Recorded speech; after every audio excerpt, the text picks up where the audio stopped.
Сәлеметсіздер ме, құрметті көрермен, біздің каналға қош келдіңіз. 30 градус аяз Астана тұрғындарына ескерту жарияланды.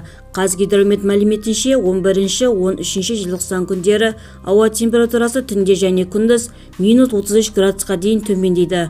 Астанада аптаның басы аяздан басталды. Алдағы күндері ауа температурасы 33 градустан төмен түседі деп болжанып отыр деп хабарлады Түркістан.kz.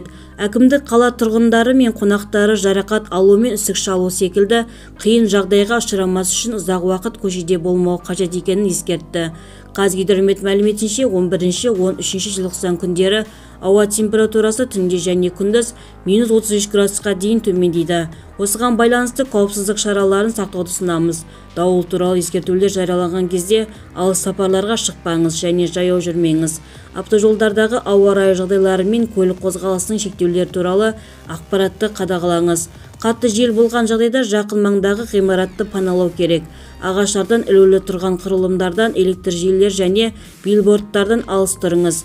Балаларды қараусыз қалдырмаңыз. Қатты аяз техногендік өрттердің көбеюіне ықпал етуі мүмкін. Осыған байланысты біз жоғары қуатты электр құрылғыларын бір уақытта қосу арқылы пештерді қыздырмауға немесе электр желілеріне шамадан тыс жүктеме түсірмеу туралы кеңес береміз. Сондай-ақ көлік иелеріне ашық оттың көмегімен автомобильдерді жылыту қаупі туралы еске саламыз, деді қала әкімдігінен. Толығырақ төмендегі сайтымыздан көре аласыздар.